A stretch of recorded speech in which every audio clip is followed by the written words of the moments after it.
You're listening to Lighthouse Conversations, brought to you by Lighthouse Haven, a spiritual home for your awakening soul. Lighthouse Conversations is a show where awakening souls gather to be inspired, connected, and enlightened. Spiritual spark plug and host Chelley, that's me, will guide you through the twists and turns of your journey to a safe haven where you are finally free to live your best light. Each episode contains a conversation with a guest who has gone through a spiritual awakening, detailing their unique and life-changing experiences in an intimate and candid way. Although everyone's experience is as unique as they are, we all share one common thread. We're all seeking something. So, come join us on this journey and be prepared to leave with resources that will supercharge you into inspired action. Here's today's episode. Hello, awakening souls. It's so great to be back with you again. Welcome to the Season 3 premiere of Lighthouse Conversations with Chelley, and that's me. Wow, it feels like it's been a while since I talked to you, but it really hasn't been that long in the grand scheme of things. Still here, still working through this pandemic, starting to see a tiny light at the end of the tunnel. So I'm focusing on that and trying to use this remaining time of less connection to find ways to connect more in different ways. And one of the fun ways I've been finding to do that is Clubhouse. So if you get a chance, check out Clubhouse. I'm at Chelley, all one word. I will be doing some guided meditations, some Lighthouse Conversations live. So if you're interested in having your story told about awakening, I would love to chat with you. So come find me and we can connect there. Today's episode is with one of my favorite people who I just absolutely look up to and admire, Phoenix Jackson. She has an incredible career, which you will hear about, representing some of the top celebrities in the world, truly some of the most admired people, and she is the force behind the force. So in this episode, we hear about her journey and how she truly is bringing the spirit of business to the forefront. And this is where we're headed, folks. This is where we're going. Spirit is going to find its way more and more into the corporate world, into all aspects of our lives, and it's just going to be for the better. So don't be afraid to be yourself, your full spiritual self, and enjoy today's episode. Thank you so much, Chelley, for having me. I appreciate being here. Oh, I'm so appreciative of you being here. It's been so great to see all that you've accomplished in the past year since we talked, and we spoke on a different podcast, Women Who Badass Radio, and we really focused on your career, which is an exceptional career, and we'll definitely talk more about that. But in this, particular interview series, what we focus on is the spiritual side of things, awakenings that happen over life that do inform your business life as well as your personal life. Mm-hmm. So your journey is really just rich and beautiful and varied. What do you want to share about that to take us down the road of how you've gotten to where you are today? Well, I think for, individuals who do not know who I am, I'm Phoenix Jackson. I'm the Chief Communications Officer of Phoenix Effect. And my company is a 15-year-old marketing and PR firm. And we are now global. We have clients that are on multiple continents, in multiple countries, in multiple states here, also in the United States. And we also, have done a lot of work with some of your favorite celebrities, some of your favorite athletes, some of your favorite nonprofit leaders, and just global leaders and speakers. And so it's been very exciting, with the ups and downs and the twists and turns and the highs and lows through the years of actually being in this business and being in this industry. And I feel like after all these years, oddly, I'm just now really sort of reflecting the true spirit of all of the work. That's been sort of the drive behind the work, but now I'm putting the spirit on the forefront of the work. So I thank you for having me here to actually discuss that process and discuss how I've actually gotten to that space. For sure. It's so timely. I think that, as we were talking about earlier, a lot of people are ready for bringing spirit into everyday life, into the corporate world, into things that we would not normally associate it with, but truly it belongs there. It's there anyway. It's just a matter of recognizing it and allowing it to be at the table instead of like, okay, we're not going to talk about that. I might know it, but we're not really going to say it. So your journey to get there, I mean, was it always easy to say, well, this is who I am and this is how I operate? Or did you, through the course of, your journey through school and work, have to make I don't know, little course corrections or adjustments along the way in order to not reveal too much?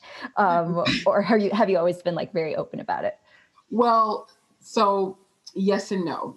So the individuals I've worked with through all the years, right, like my clients and business partners, they knew, they knew that like, yeah, Phoenix, she's a woo woo, you know, what some people call she's a woo woo girl. Like she's into her stones and she's a practicing Buddhist and she meditates and she's, you know, into all things spiritual, tarot, all these different things.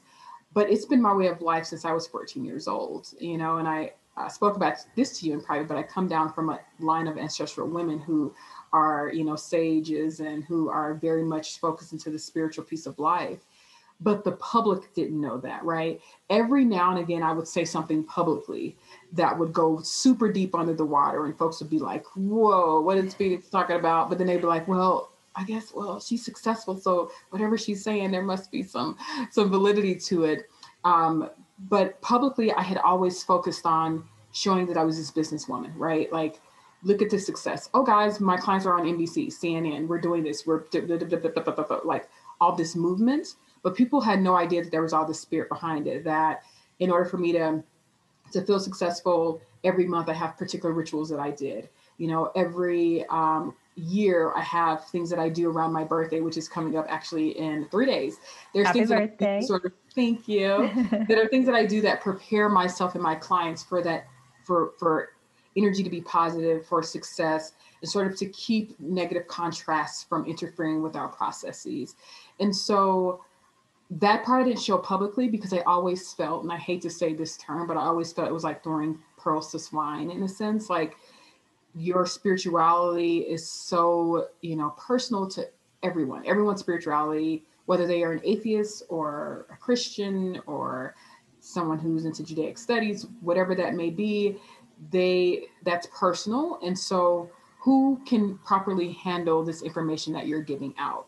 But as Mm. I've learned through the years, and even my clients and my partner, they've all said the same thing. They've been like, Phoenix, you know, you only use this for a small group of us and we're benefiting from you. How can you use that for the greater good in another way? Like, how can you Mm. share that and expand that and assist people who probably can't afford to necessarily work with you, but they need that as well, you know? So Yes. I've been really sort of meditating on that for so long. And because I'm somewhat of a perfectionist and have to have things a certain way, I kept running up into a brick wall of like, well, what does this look like? How do I properly integrate spirit and business? Even though I wrote a book 3 years ago called The Spirit of Business, it's still like I still had a hard time publicly showing who I actually am. I just had a hard time doing it. Um, and really because I had put myself in this box of reflecting what I thought business needed to look like. Because as I was Mm. raised as a young woman, it was like, oh, you wear your pencil skirts and your suits, and you wear Oh, your hair like yes. this, and you do it like this, and you know. And so I got locked into this box that I saw growing up, and this box that I actually had created for myself. When behind closed doors, pre-COVID, you know, for the last I don't know how long for my life since I was 19, maybe I started meditating, but I'm a person who actually, you know, likes to spend 80% of the time in. You know, I'll step Mhm. out into the world 20% of the time, handle business, and the other 80% is my recharge time, my spiritual focus time, and that's actually where I'm happiest. So I had to Yes. reflect that. I was like, I have to be authentic to who I actually am. I'm only showing them that 20%, and that's just not fair. They have no idea how that 20% was able to manifest itself, you know? So So there's a paradigm shift that's happening right now, and you're sort of leading the charge for a lot of people to see, to redefine what success looks like and how you get there. And as you said in the past, there was this very particular way of doing it. It looked like this. This is the direct path, and this is the box that you fit into. I feel that during COVID times, especially because we've learned what Zoom casual is: business on the top, pajamas on the bottom. There kids running around in the background, and there's like all of this. More acceptance for how we can do business, and also reality. not having things like having a commute, for example, gives you an hour extra a day to be in your space, get that meditation done, journal Mhm. for a little bit, center yourself. So it's allowing for a different kind of work life balance, if you will, which is there ever. So I feel like the work that you're doing right now is coming at the perfect time. Have you seen that with your clients, this shift starting to happen as Oh my well? God. Oh yeah. Like we I always joke around with my clients and business partners that we're always ahead of the curve, right? Like I have felt that way for a very long time. And now I'm seeing that the curve is starting to catch up. So 5 years ago, 10 years ago, I felt like, are we the only like spiritual people around? Why are there 100 people, 100 of us and 1,000 of them or 10,000 of them, whatever them is, and there's only 100 of us? And I would have that thought of like, when will the 10,000 catch up to the thought and clarity of the select 100? Like, when will energy shift? When will there be an awakening against even materialism and all these other things? And when will there be a shift of how humans are supposed to show up on this planet, right? And I feel like now we're not so far ahead of the curve. Now the curve is like we're all turning. We're still quite a bit ahead, but we're all kind of turning the corner together. And you're right, COVID actually sort of steamrolled that. It forced people to realize that there's a lot we can do without.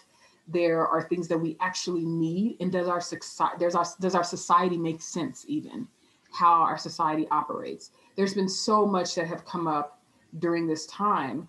So I would say that I have been seeing that with my clients. My clients have been making um, decisions that are both selfish, Mm-hmm. not in a negative way, Right. right? I know exactly what you mean. Yeah. Yes, like learning to say no in spaces that just are not servicing them or they think is servicing a greater good. Mm. Learning better how to make decisions that does not zap their energy or take them away from the very things that they love to do. And even deciding, okay, hey, I'm doing three things. What can I cut out or what can I add in that's gonna fulfill me in this moment? There, I've been seeing my clients do that. Like even the super successful ones with like millions in the banks, they've been yeah. like thinking about like, what do I need right now? And it's all And about the questions, because when you do have a time like this, when you are stuck at home, when everything that you think or that you took for granted as this is how it works isn't working that way anymore, yeah, suddenly it's this introspection, not just about what am I doing with my life? Is this really the life that life that I have? Is this how it has to be? The systems that are in place, why are they like that?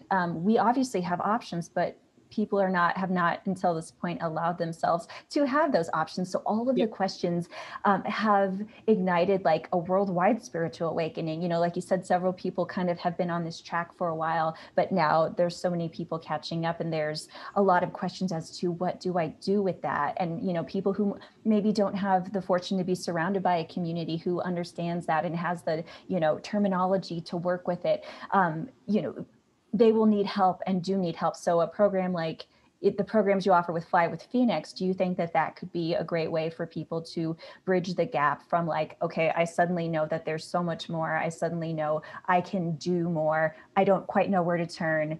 Is this where you step in?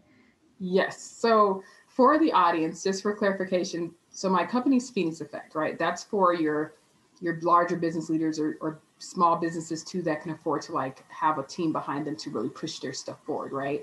But Fly with Phoenix is for the everyday person who possibly has a business. They may be a solopreneur, or they may be an individual who somehow are thinking of starting some type of business of their own or want to be some type of a personal brand and a public voice. And with Fly with Phoenix, it is a spiritual space for entrepreneurs. So, you know, of course, we have my favorite day, which is actually today, Free Game Wednesdays, where I actually go on live and I give can't them wait.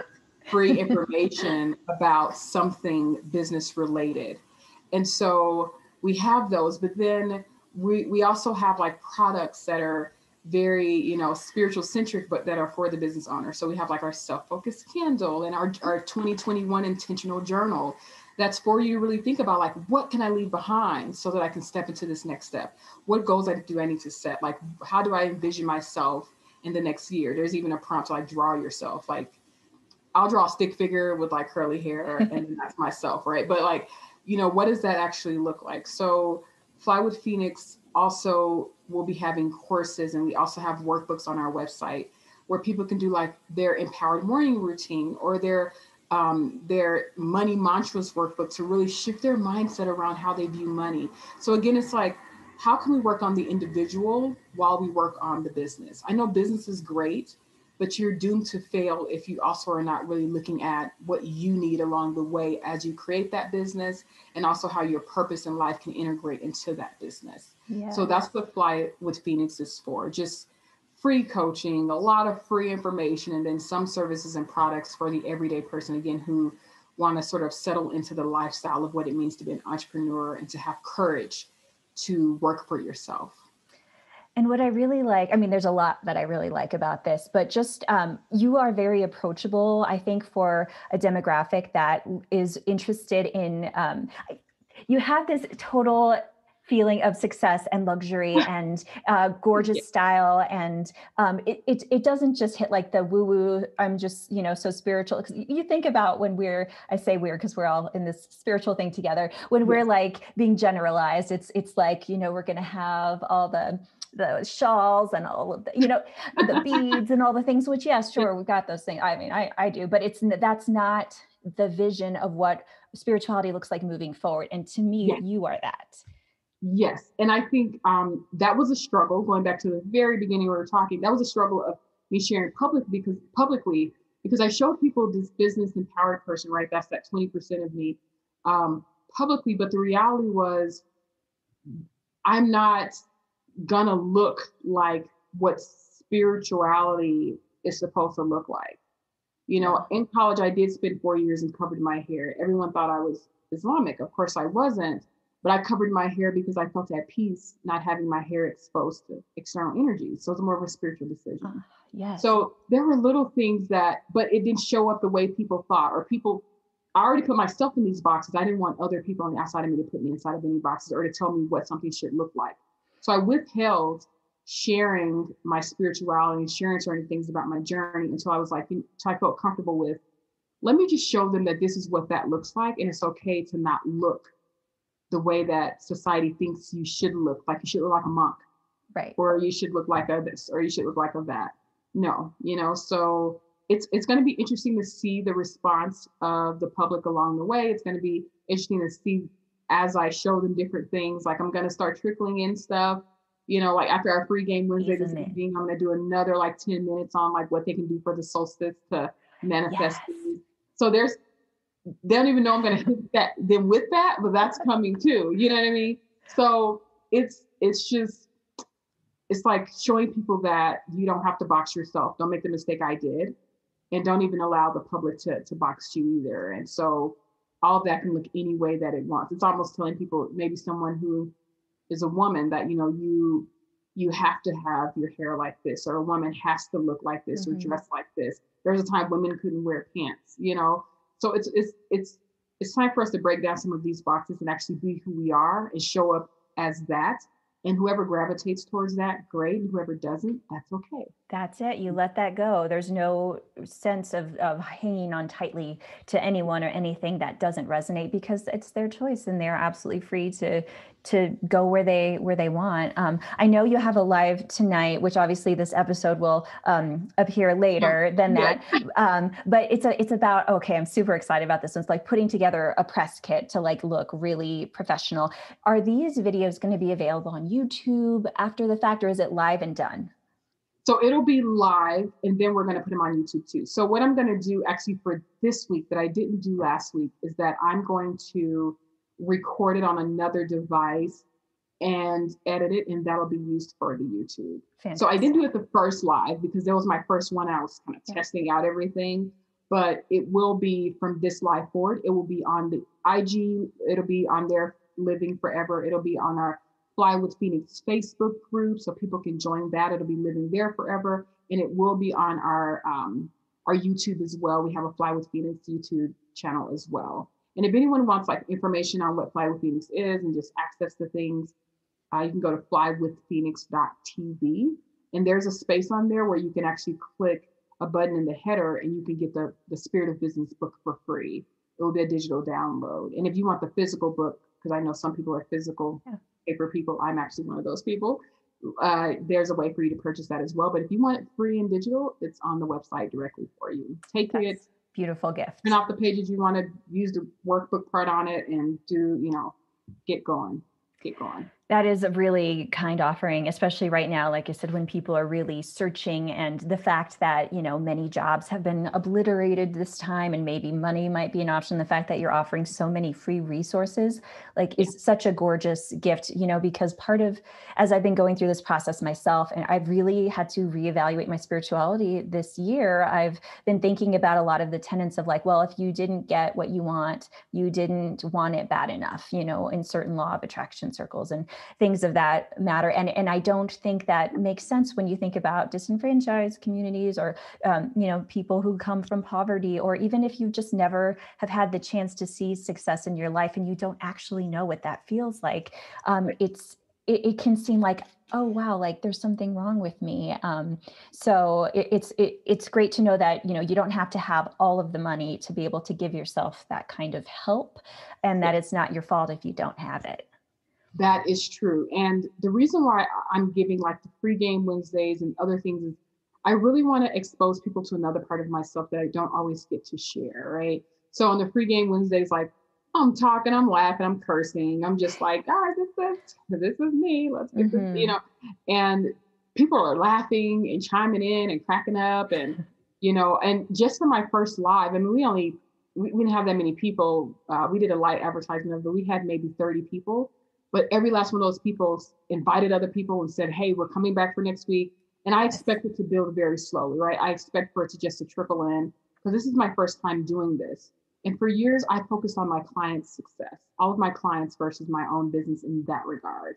And so I'm like, how can I provide something for free that will be fun for me to do as well? And I can interact with people and have a great time.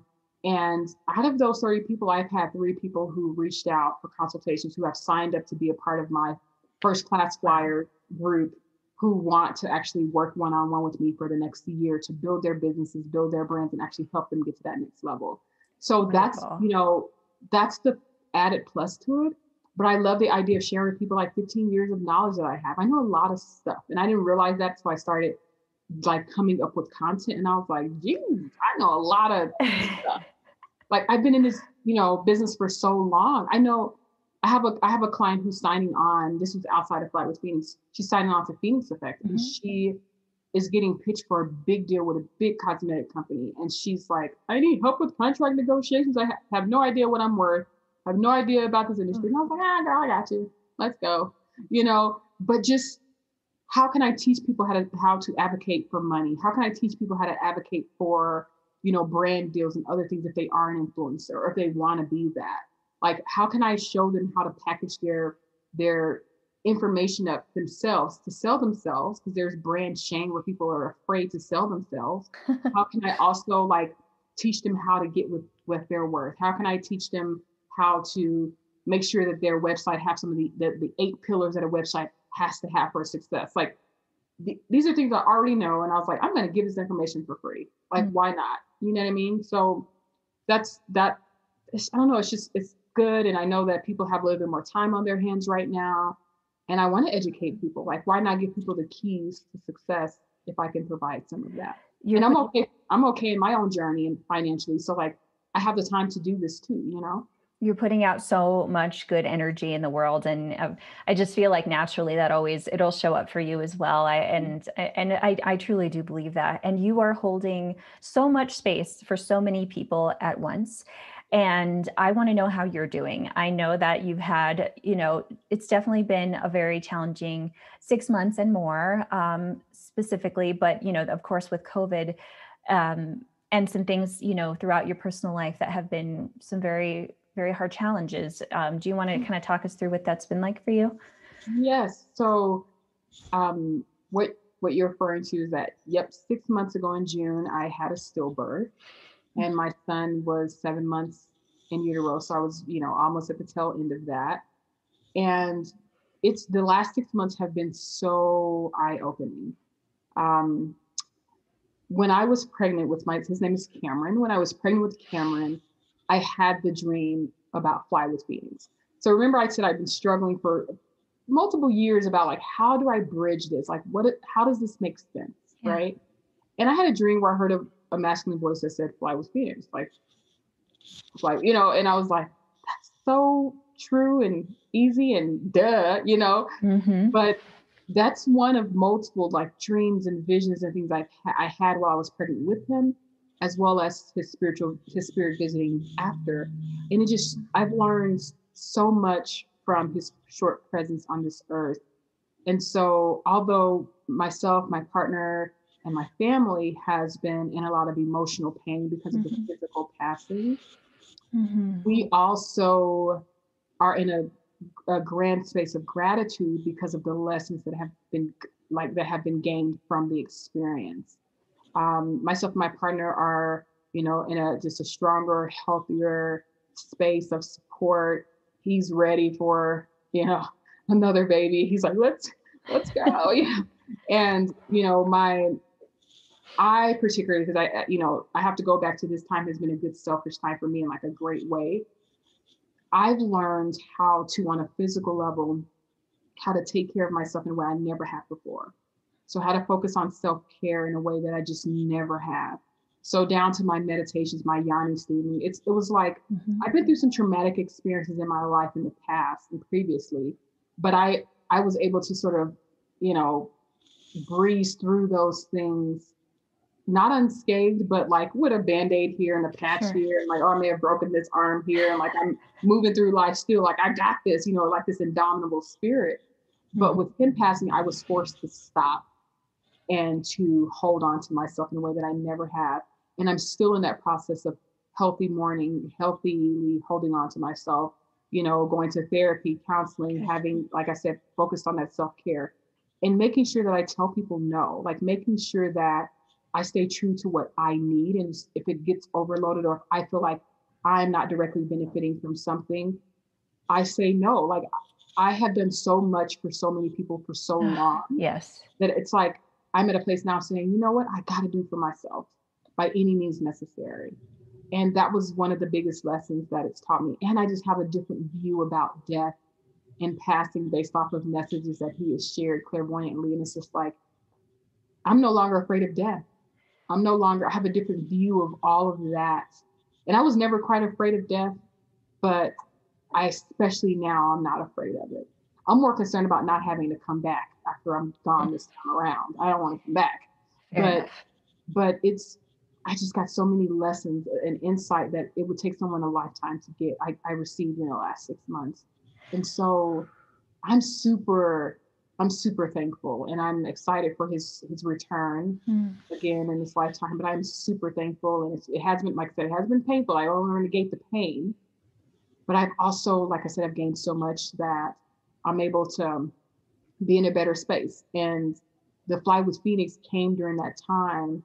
And I know it's on the right course. It's like I know like this is it. This is my direct offering. I've done so much for others. Like this is my offering to the public. And I feel really good about it. Wow. That is incredibly beautiful and moving. And thank you for being vulnerable enough to share it with me here. And also, Sure. when I first learned about this, you shared this on Facebook. And this is something that's so deeply personal, so personal. And yet, by offering it, you create a space to hold others who have experienced or are experiencing something similar. I think Chrissy Teigen lost her child roughly around the same time, and she did something similar. And the more that women are able to stand up, speak out, especially if they have a platform, and to say, I got you, like I understand what this is like, and you have to know that you're not alone. That's the whole reason we storytell. That's the whole reason we speak our truth, even when it feels hard, because we And it, know that it makes an impact. it does. And Christy was, she shared immediately. It took me 4 months. It took me 4 months to actually come out and share because I really was holding space for myself to make sure I was okay. Like Yes, you I was like, had before to. I share this publicly with anybody, my direct network was still in pain. I have friends who had miscarriages and things like that who were re-traumatized because I had lost Mm. Cameron. And so I had to make sure I was okay, they were okay, my partner was okay, my father, my son, I had to make sure everybody around me as well were okay. And once we all kind of, the dust settled around us, then I was like, okay, now I can share this information to the public, because people were starting to ask, like, where's the baby? And my partner was like, you don't have to share. You don't have to share anything. I was like, no, I do, because a lot of people follow everything that I do, and they tell me when they see me, and I was like, I gotta be transparent, and it's okay. But also there's another piece to that, Beyonce and Serena Williams both have spoken about this publicly, but they, who are rich women, had issues in the medical system where they almost died giving birth, because the Western medical system does not listen to Black individuals about our Black bodies. Yes. They think, and it's a study that's been done for like multiple years. They think that there's something superhuman about us, that we don't feel pain. Oh, the Black person, oh, they're fine. He just had surgery, give him Tylenol. Whereas a white person just had surgery, give them the narcotics, right? Which the downside to that was you have like a high rate of white Americans who are addicted to opioids, which is of course deadly. And we've been able to skip past that by default, because the doctors don't listen to us regarding our pain anyway. Like it was a blessing in disguise in a sense. But I was a victim of that too in this situation. I went to my midwife and doctor 4 days before he passed, and said, hey guys, baby feels a little, something feels frantic about his energy, and they just really dismissed it. Didn't check his heart rate, didn't check anything. And of course he passed away 4 days later. And I'm now in a conversation with their VPs, their chief medical officers, all of that, about like the reality that this is an epidemic for Black women in America. Like Black women are extremely physically strong.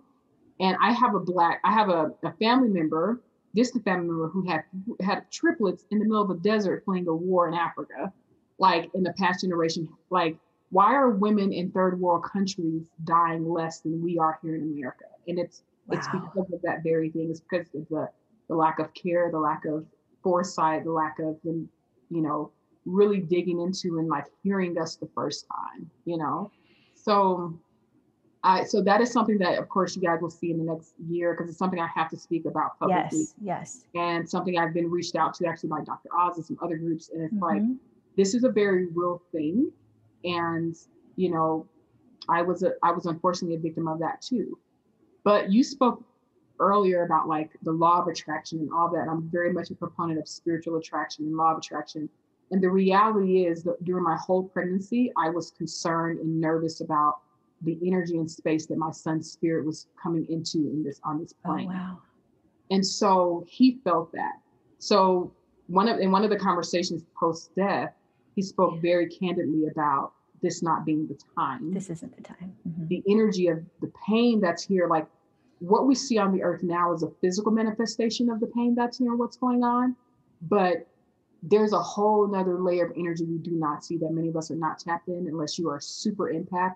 But it's even worse. Like what's happening on earth is keeping other spirits either away from, like, oh, I'm not going there, the energy there is not right. Or they're deciding, oh no, I'm coming there because we're getting ready to change everything. Specifically for that. Yeah. So he was okay with making the decision not to come, And so, and deep down with all the pain, I had to accept that and say, I was very concerned about him coming through in this time for multiple reasons. And so, I believe that I was a part of manifesting and attracting that too, even with, and that's me just being openly honest, even with the pain that I was experiencing from it and the pain that I've experienced after the fact. I support him making that decision. Wow. Your perspective on everything is so incredible. I mean, there's such a wisdom to it, and you're able to see you're able to honor the immediate pain, and you're able to see outside of it in the grander context of things, kind of going back to like what's happening right now, a lot of spiritual teachers have said this, I believe, is that many of us chose to be here at this time in order to help with the transition period. And I feel like, you're part of that collective that is able to show up, who chose to be here and say, like, my light, my work can help move this forward. Did you always have a sense, like, intuitively, that you were meant for something like that? Because I have to be honest, I kind of did. When I was a kid, I felt like there was I didn't know what it was, but it was pinging me, right? And then I shut it down a bunch of times and had to be broken open several times in order to keep going down this path. What was your first sort of inclination that this was your journey? That's a great question. I would say, well, one, I was an entrepreneur at the age of like 3, 4. I was like, it's a whole story behind that. So that's one thing. I believe you told us on my other podcast. Yeah. So check that out, listeners. But when I realized that I had a bleeding heart when I was about 5 or 6 years old, when I was watching a video of, how they would have those late at night, they would have the infomercials for raising money, and they would have the African children and all that. I used to just, oh my God, Mom, these people, they don't have food, and I just had this whole grand scheme, like, I'm going to become a doctor and get a lot of money and go over there and grow food in Africa and feed everybody. And then I got older and realized, that's going to take too long. Like, I need to be able to do things for massive groups of people, or help highlight other humans to massive groups of people, so that we can help more individuals. Mm-hmm. And I could do my part to help more individuals than one at a time, or even like in a small siloed group, as being a doctor. Not crapping on anyone being a doctor. That's great. I love it. But you know what I'm saying? I decided entrepreneurship and being someone who's a force behind other forces would get to that end even faster. Thus, you have like the Dr. Tererai Trent, who has 12 schools with 39,000 youth in her schools.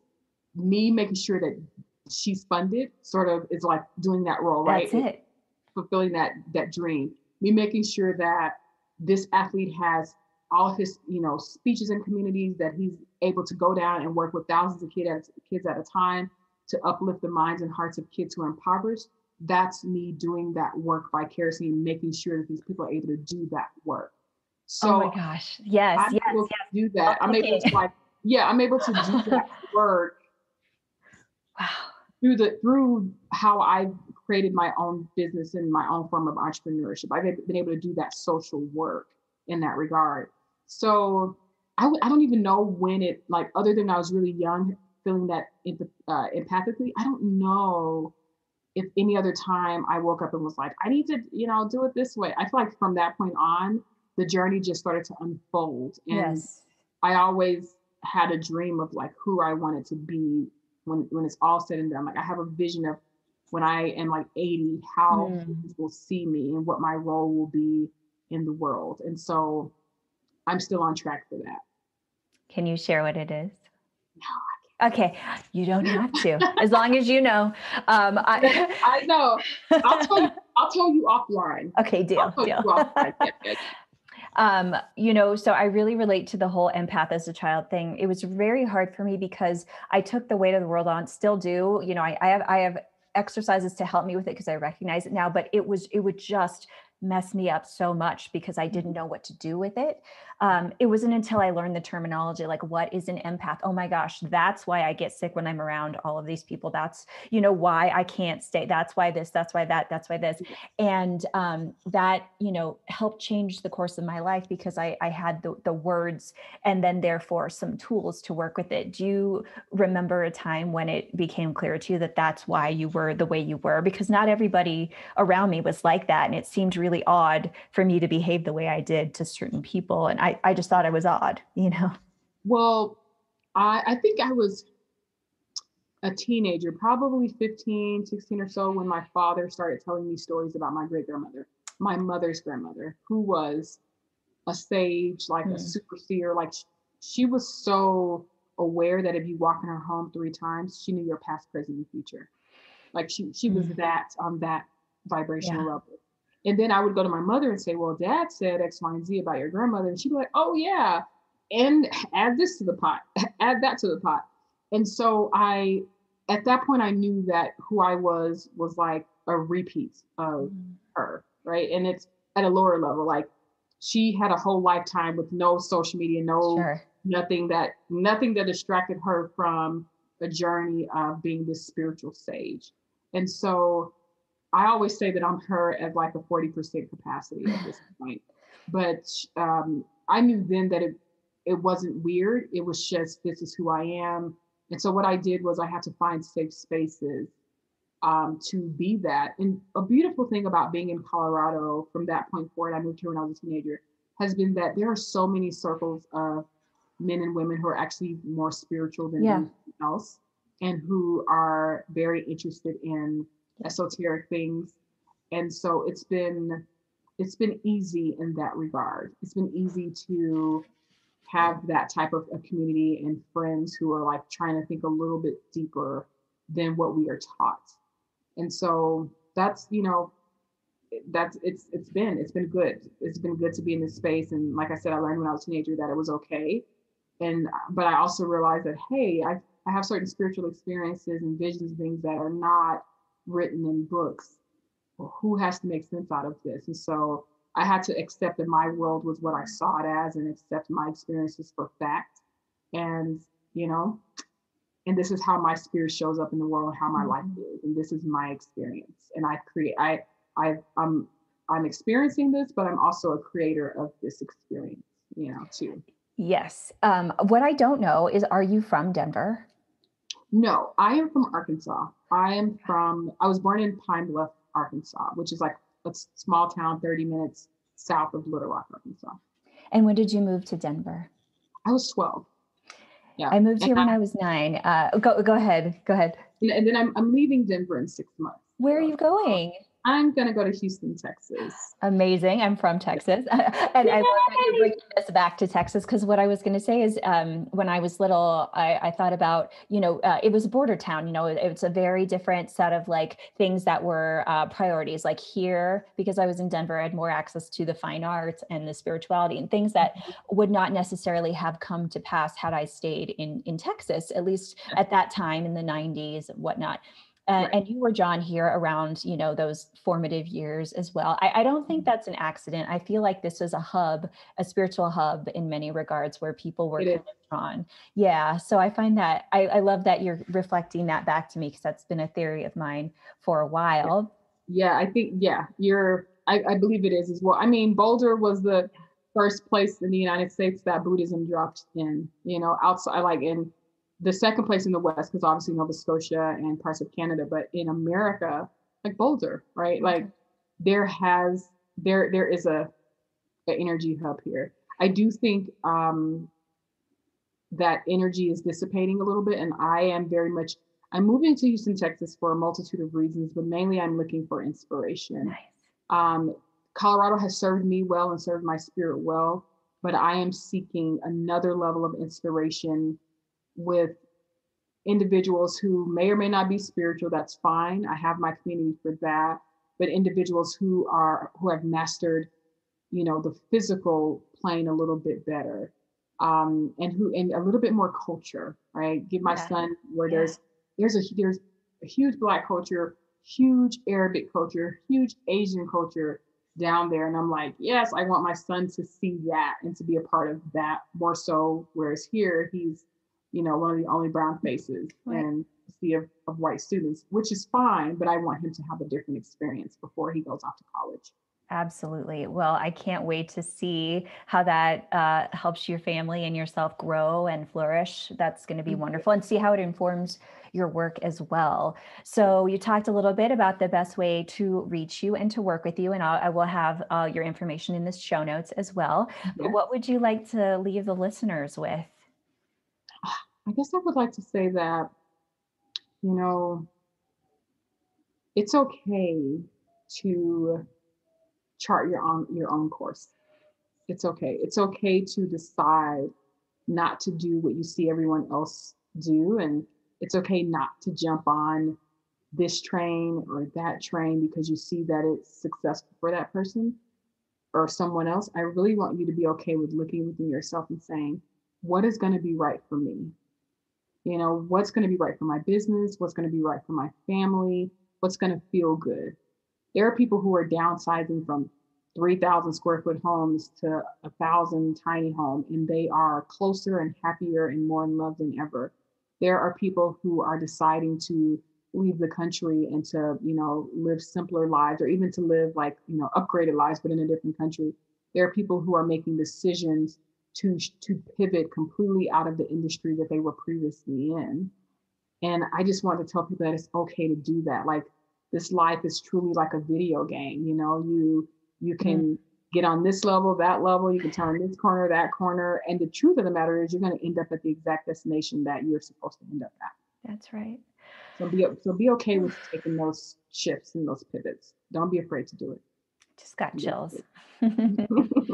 Thank you, Phoenix. Your time here today is so appreciative, and I appreciate it by me and our listeners. Get the wonderful gift of hearing you as well. So thank you, and I can't wait to see all that comes next for you. All right. I appreciate you so much, and thank you again for having me. I really appreciate it. You got it. Thank you for listening to Lighthouse Conversations. If this show resonates with you, it would mean so much to have you rate, review, and share. Don't forget to follow us at ChelleyCanales.com and on social media.